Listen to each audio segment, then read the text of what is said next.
I visited a nursing home for Brian's parents, my fiancé. There, I was led to a separate room and couldn't believe what a caregiver told me. Run away now! Those people, 10 years ago. I was asked to cover the entrance fee for the nursing home. Betty, actually, Dad and Mom were supposed to move in today, but I lent a considerable amount of money to a friend who's a CEO. I want to pay for a year in advance, but I'm short. Betty, could you lend it to me? I promise to pay you back soon. Brian made this request. Then, my mother-in-law Angela said, I'm sorry, but we will really pay you back soon. And my father-in-law Kevin apologized. I'm sorry for causing such trouble, especially since you're our son's fiancé. They don't realize I know it's all lies. If Brian is that insistent, just for a week then. I acted as though I reluctantly agreed. Really? I knew you'd say that, Betty. Brian was beaming. Then Angela and Kevin came over and patted me on the shoulder. Thank you. We will definitely make it up to you. We're blessed to have the best daughter-in-law. You're a lifesaver. They both seemed tearful. Despite feeling contempt, I played the role of a delighted and praised fiancé. Internally, I thought, just you wait. I won't let you exploit me as you wish. Huh? Touring the nursing home? I inadvertently voiced my puzzlement. Brian, as if it were obvious, tilted his head and said, Yeah, you'll come with me, right? As I've mentioned before, my parents are quite elderly. Ever since Mom fell at home, she hasn't been walking well. Responding to Brian's suggestion. But at this time of year, I hesitated, but he seemed unwilling to change his mind. My name is Betty, I'm 29 years old. I work at an insurance company, handling assessments. I met my boyfriend and fiancé Brian 2 years ago, near my favorite museum in a park. He worked at a real estate company nearby and had gone out to eat lunch in the park when I dropped a postcard I bought from the museum's gift shop, and he picked it up for me. You dropped this.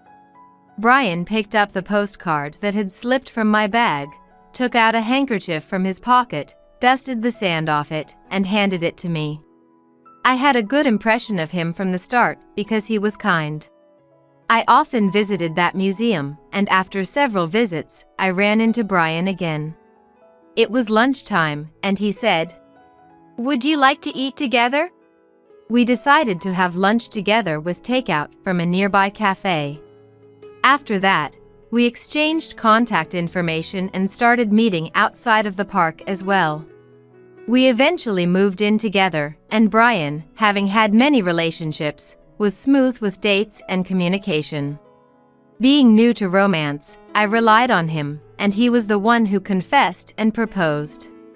I was somewhat swept along, but I thought that's just how marriage is, as others told me. However, Brian had a bad habit that crossed my mind even when I said yes to his proposal. Brian had an unusually high pride and boasted about graduating from a prestigious private university. He was usually calm and didn't show such an attitude, but occasionally, he would make such remarks. For instance, when it comes to a team member who dropped out of school, it's because he has a low level of education. Or when seeing a poorly dressed homeless person, I wouldn't want to end up like that. And laugh. He knew I had a college degree. Betty, you don't know much about anything. But often made somewhat condescending remarks.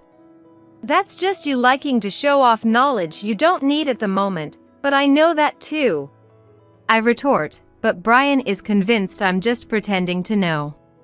This might make Brian seem like a bad guy, but he's taken me to various art galleries and museums, never raising his voice or being violent.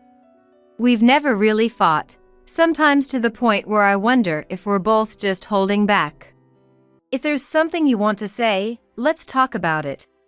Even though I says this, I have no complaints about you, Betty. If you have any issues with me, please tell me right away. That's the kind of response that comes. So, I said, I wish you wouldn't belittle people so much. Did I belittle someone? Seemingly having no recollection, though he probably isn't aware of it. He often talks about his company to others, sometimes sharing things that I suspect should be confidential, which worries me. Are you sure it's okay to share that? It sounds important to the company. He's a friend, so he won't tell anyone else. He just brushed it off. Working at an insurance company, I know there are things you must never share, even with family.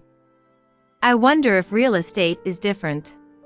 Brian seems so carefree about it, so I've tried to convince myself it's okay if he thinks so. But the idea of him speaking so freely about various things, including possibly about me, doesn't sit well with me. Indeed, Brian often shares things with me that others would likely want kept secret. Since I'm a person who doesn't share other secrets, I try to let it slide, but my discomfort has been growing. And my unease about our upcoming marriage only increased after meeting each other's parents. When we got engaged, we decided it was time to meet each other's parents. At my house. Thank you for marrying my daughter, who couldn't find someone to marry at her age. My mother, Emily, was welcoming. Then my dad, Thomas. Brian is a bit. He seemed reluctant, but he eventually agreed to the marriage. If Betty has chosen him. So, I asked, What's wrong? But my dad seemed hesitant to talk and ultimately didn't share. When I mentioned it to my mom, Thomas just feels lonely about you getting married. She laughed it off. Given my dad has always been thoughtful, I worried there might have been something off he sensed. Brian is charming and articulate, perhaps due to his job. He was thoroughly engaging throughout the visit and seemed to enjoy my mom's cooking, winning her over completely. Then came the day to meet his parents for the first time. I went to his house, nervous. His home was as spacious and nice as he said it would be. It might just be me thinking it looked like what nouveau riche would build. The color scheme was flashy, and it stood out in the quiet residential area. When I rang the doorbell, Welcome!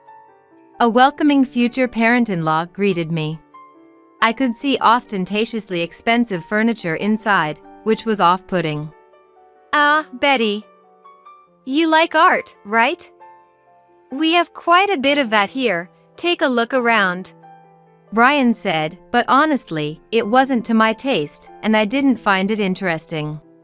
However, I didn't want to criticize someone else's interests, and thinking it looked nouveau riche might just be my prejudice. Rethinking my approach, I faced his parents. Nice to meet you, I'm Betty. Please accept this. I greeted them politely and offered a gift. It was a cake from a famous bakery. I chose something that would appeal to people around Brian's parents' age. They were overly delighted by it, which was a relief. Thank you. We wouldn't buy this for ourselves. Laughing, his mother says, I'll go cut it. She said and stood up. Do you not like sweets? I asked his father. Of course. I love them. He replied with a smile. At that moment, I thought they seemed like nice people. However, when the future mother-in-law returned with a tray of sliced cake, I was taken aback. Here you go. There were 4 small plates on the tray. She placed it in front of everyone. What's this about? I wondered internally. The cake I brought was meant to be cut and served. Each plate had 2 slices on it. But my plate had only 1 slice, and it was much thinner than the others. Seeing me frozen, What's wrong? Brian asked. It's nothing. I managed to say after a struggle. Maybe they just mixed up their slice and mine. My mom often serves herself less when we have guests, out of politeness. But glancing at his mom, she was enjoying her 2 thick slices of cake. Ah, this cake is delicious. Thank you, Betty. Oh, Kevin. Would you like some more?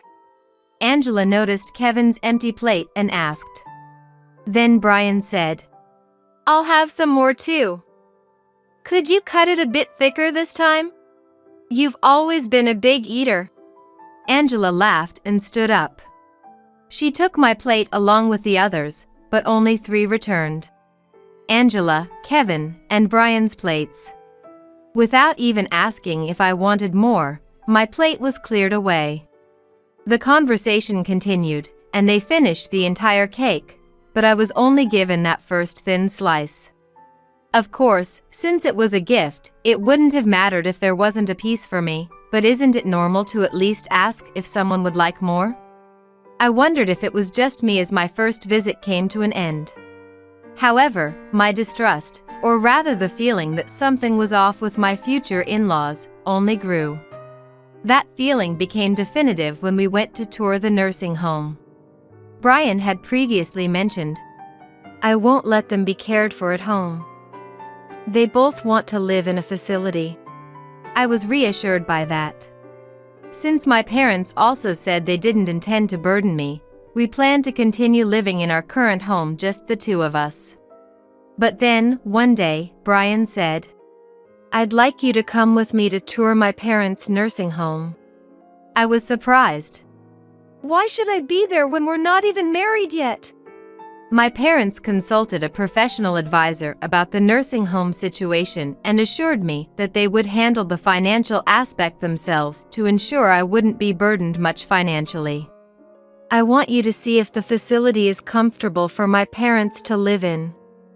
Plus, consider the location for visits and such. Brian said, but I was honestly reluctant. Since that day, every time I met the future in-laws, they either pushed unwanted things on me or pestered me about my job. Even when I said I couldn't talk because it was confidential, they'd say it should be fine since we're family.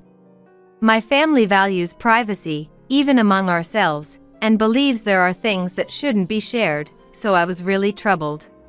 But honestly, living with and caring for those 2 seemed much worse.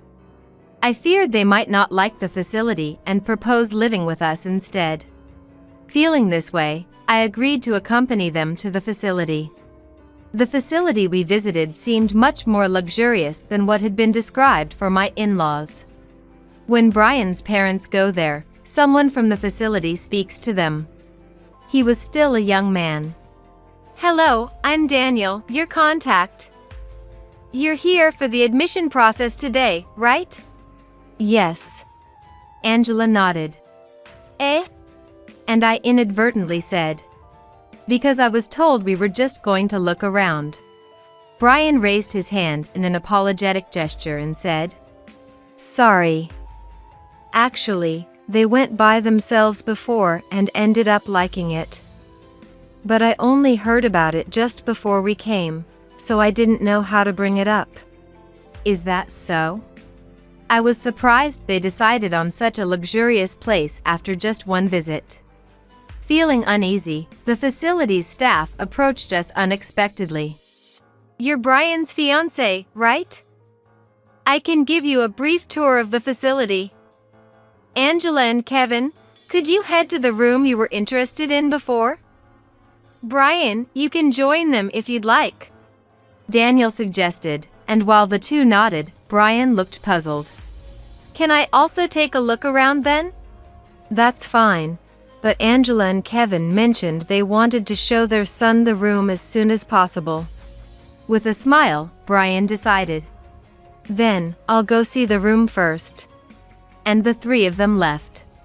Watching them go were Daniel and I. Daniel suddenly became serious. Please, this way. Instead of showing me around, he led me to a nearby small room. Feeling pressured, I entered the room, which looked like a small conference room. Daniel closed the door, turned to me with a sense of urgency, and said, Run away now! Those people, 10 years ago. What do you mean, run away, 10 years ago? Confused, I looked up at Daniel. Realizing I was lost, Daniel took a deep breath. Sorry for bringing you here so suddenly. There's something I need to tell you. Those three, actually. Eh? I was shocked. So making us pay the entrance fee and then canceling means they've run off with the money? Daniel nodded to my trembling voice. I felt like I was about to collapse from the shock. Supporting me, Daniel offered. Please. He seated me in a chair. But why, knowing this, hasn't the facility reported them? I asked, completely baffled. Daniel began to explain, trying to calm me down. Please, calm down. First, I believe I'm the only one at this facility who knows they're the culprits of a scam. The incident from 10 years ago happened at a different facility. At a different facility? Then how do you know about it? Daniel said. It was when I was still a child. I used to visit my grandfather, who was living in a nursing home, and there I saw those three people and another woman. I think I accidentally wandered into a room while trying to find my way, where they were. Driven by innocent curiosity, Daniel peeked into the room and understood that the woman, named Barbara, was about to pay the entrance fee for the future in-laws. The three seemed genuinely sorry, saying they'd only borrow the money for now and apologized for the sudden inconvenience. Probably, due to some reason, they ran out of money, and the fiancé ended up paying. Losing interest, Daniel returned to his grandfather's room, but later saw the woman crying at the entrance, yelling at a staff member. Do you know where Brian and his parents are? It's my money, why hasn't it come back to me? She was saying this. So, I asked a staff member I was friendly with, and apparently, Brian and his parents had come back to cancel their admission and left. They probably somehow managed to take the fiancé's money. But that was all done through official procedures, so the facility couldn't report it. It had to be the fiancé who did. Daniel thought it was unfortunate for the fiancé, who would inevitably catch them. After that, I got interested in working in care and started working at this facility. But I never imagined those three would continue committing the same crime without getting caught. I was simply stunned by Daniel's story. Everything was done to take money from me from the very beginning. I didn't want to believe that Brian's love was all fake, but Daniel's serious expression made me feel it was true. As tears spilled, Daniel offered me a handkerchief. Here, if it helps. I thanked him tearfully. After crying a bit, I surprisingly calmed down. Thanking Daniel, who had politely looked away, I asked him, "Could you please help me catch them?" Surprised at first, Daniel quickly responded firmly, "Of course." After cooling my swollen eyes, Daniel and I headed to the room where they were likely waiting as if nothing had happened. Entering the room, Brian greeted me with his usual kind smile. "Welcome back, you took quite a while, didn't you?" he said. I pretended to be surprised by looking at my watch. "Oh, indeed. This facility is so nice that I ended up taking my time looking around. I can see why Kevin and Angela liked it. I might decide on it in just one visit myself." Saying this made all three seem thoroughly convinced. Then Brian, with an overly deliberate tone, said, "Oh, right. Actually, even though my parents are moving in today, I lent a lump sum of money to a business acquaintance." Internally, I thought, "Here it comes." I exchanged a glance with Daniel for a moment. I wanted to pay for a year up front, but I'm short. The businessman said it would be returned in about a week. Betty, you brought your card today, right? Could you lend it to me? I'll pay you back immediately. Brian says that. And then Angela adds, I'm sorry, but we will really pay you back soon. She said to me, and Kevin apologized to me. I'm sorry for causing such trouble, even though you're our fiancé. They don't know that I'm aware all of it is a lie. Just you wait.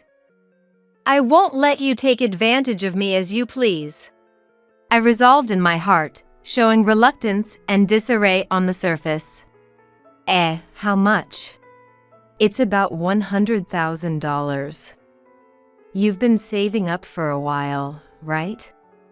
You should have that much. Indeed, my bank account does have $100,000. I've been single for years, living frugally, but that money isn't yours. I murmured in my heart. And I showed reluctance even more. $100,000 is a huge amount. It's natural to refuse. Isn't it okay to sign the contract next week? Please, make it work. We're in the middle of selling the house to precede the admission. If we don't sign today, my parents might have to spend about a week homeless. This too must be all lies. Surely, there's no house selling contract. Brian gripped my hands. Please. Pleading. I wondered if all this while he played the role of a dependable man just for this moment. Brian always showed the composure of someone older. Had it been the old me, I might have been swayed by Brian begging like this. So, I acted accordingly. If Brian says so, just for a week then. Really? I knew you'd say that, Betty. Brian's face lit up. Then Angela and Kevin came over, patting my shoulder. Thank you. We will definitely return the favor. We're so lucky to have the best daughter. You're a lifesaver. Both seemed on the verge of tears. Despite my contempt, I pretended to be a pleased and praised fiancé. Oh, it's nothing much. It's just for a week, after all. When I looked at Daniel, he said, Those who need to sign the documents, please come this way. And opened the door. Daniel and I had already discussed the dangers of actually signing any documents, even as an act. So, we decided to pretend to sign in a place away from the three. They wouldn't suspect Daniel and I were in cahoots. As expected, after a short while, Daniel returned and said, Here are the details of the payment for the 2 residents for 1 year. Presenting a fake statement with a smile, which they tucked away without a close look. If you need to do any additional procedures regarding the admission, please contact this number. We can't assist without an appointment. Understood. Brian received it. The number was Daniel's. This ensured that Daniel would be informed if they attempted to cancel. Thus, he could contact me. But that alone might not be enough. They could come up with some excuse. This is what the family is up to. There must be other things they're doing as well. I had decided to thoroughly expose all 3 of them. First, I decided to search Brian's room. We lived in separate rooms, and it was rare for us to enter each other's spaces. Especially me, I believed it was wrong to enter someone's room without permission, even if it was my boyfriend's, unless invited. Brian knew this, so he might have left something incriminating, thinking I would never enter. My suspicion was correct. From the back of his bookshelf in his room, I discovered a statement that clearly showed money was missing due to fraud. It seems to be out of my field, but it appears to be documents related to the purchase of a condominium. In other words, embezzlement. A real criminal. I murmured unintentionally. Moreover, Brian's room was much tidier than I expected. Rather, it was prepared for packing. Probably to leave the house as soon as the money was secured. Furthermore, I decided to shake Brian by bringing up my concerns while also collecting evidence of their previous activities at the other facility in coordination with Daniel. By the way, is work going well recently? I'm also wondering about the $100,000 I loaned to Kevin and Angela. It's making me quite anxious to have it returned soon. I said this at dinner, and Brian seemed visibly shaken. They've only been in the facility for 2 days, haven't they? You worry too much, Betty. Approaching Brian's room quietly at night, I heard him on the phone. Seemingly with his parents. My suspicion that showing concern about the money in Brian's job would lead him to contact his parents was correct. I couldn't hear the voices of my husband's parents, but I had previously purchased a high-performance voice recorder and carefully slid it under the door gap to record. I gathered the recorded audio as evidence and stored it in a box. 2 days later, I received a call from Daniel. It seemed there was a request to cancel the admission from my husband's parents.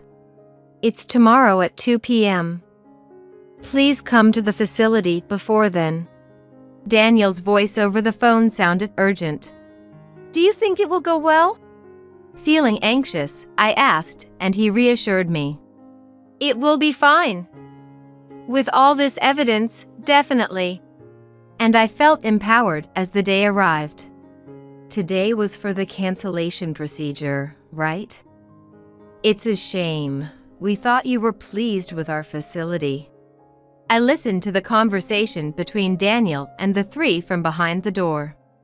Daniel sounded genuinely disappointed, an act of true realism. Brian responded, "Actually, a previous girlfriend had a serious accident. We need the money for her treatment.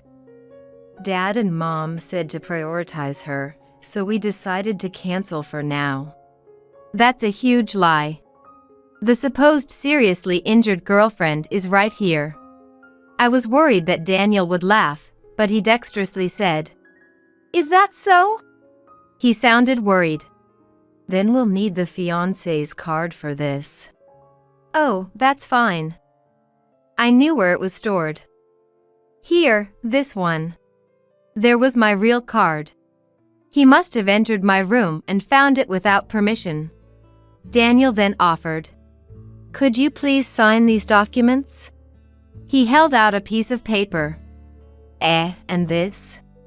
Brian's voice, taken aback, was audible, and I couldn't help but laugh. Daniel. This is just a blank sheet, right? Yes, it's blank. Exactly. Since there was never an actual contract, there's nothing to cancel. Hey, what's this about? Are you kidding me? Brian, who had never raised his voice in front of me, was angry.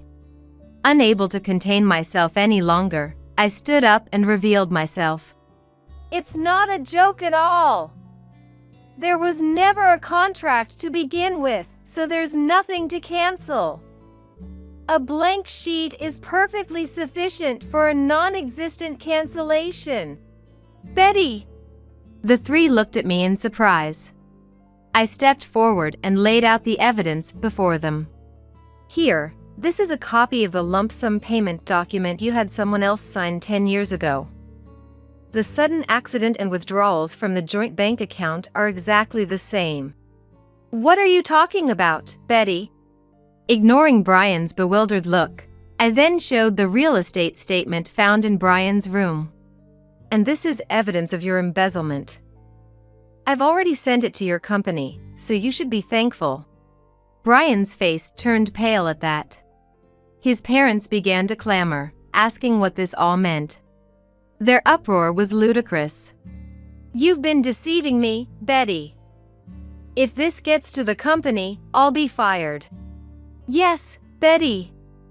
What is Brian supposed to do now? And how are we supposed to live? Their successive complaints utterly exasperated me. I took out the voice recorder and played its contents at high volume. That's okay. We're already preparing to escape. We can leave any time. She was a bit more cautious than the last woman, but it was easy. Really, deceiving people for money is the way to go. Such voices were recorded. What to do? You all are going to prison, you criminals. Taking people's money through deceit is despicable." As I shouted with all my might, Brian aggressively approached me. "What did you say?" His hand was raised. Bracing for the blow, I shut my eyes and tensed up, but the impact never came. Looks like we're about to add another crime to the list. "Let go!" Daniel had restrained Brian. At that moment, the police, who had been called in advance, burst into the room. "This low-educated woman. Have you forgotten the kindness I've shown you for 2 years?" Brian was still yelling as the police subdued him. I couldn't help but snort in disbelief at his words. Low-educated? Whose? When I mentioned the university I attended. "That can't be," Brian muttered. The name of the university I attended was far more prestigious than Brian's. I never thought it was worth mentioning, especially not to Brian, believing it wouldn't make any difference. What does academic background have to do with character anyway? If going to university makes someone respectable, then thanks to you, I can confidently say that's not the case. With that, I laughed, and Brian fell silent, unable to say anything more. Eventually, the three were arrested, and I moved out of the house I shared with Brian. Though I felt a bit of nostalgia for the house, I wanted to cut ties with those three more than anything. When I told my parents everything, they were extremely worried and scolded me for not relying on them sooner. My dad, who had been somewhat hesitant about the marriage, confessed, "I've had a bad impression of Brian since then. I should have spoken up sooner." To my dad's regret. "It's not your fault, Dad. They are the ones to blame," I reassured him. I was almost proud of my dad's judgment. My mom said, "I once said I wanted him to marry my daughter, but I take it back. If I see him again, I'll kick him." My dad and I laughed together at that. After the ordeal, I started dating Daniel. Despite the unusual way we met, Daniel turned out to be a very sincere person. Though he's younger, we do argue at times, but we also engage in meaningful discussions, something that was refreshingly absent in my relationship with Brian. It made me realize Brian was truly only interested in me for money, without any consideration for our future. Daniel wasn't initially interested in museums or art galleries, but knowing I enjoyed them, he started to share this hobby with me. He's more of an indoor person, preferring to read books or play video games at home. His interest is in story-driven games, exploring different worlds through them. I said that the game was surprising considering his healthy appearance. I enjoy discovering new worlds through games with good narratives. He was answered, "I have no connection to the game." "I see. I didn't know you could enjoy games that way." I was surprised. So, I even tried playing some of his games. Ever since then, I've developed a fear of engagement and marriage. Daniel knows this, so he never presses the subject. However, when my parents visited my area, they met him in what was like a casual greeting. Despite his nervousness and difficulty speaking, my parents thought highly of him. My dad, contrasting his opinion from Brian's time, "Why not get married soon?" even suggested. If I hadn't met Daniel, I might have been at a low point in my life, but now I feel incredibly fortunate. I hope to overcome my fears eventually and spend my life with him.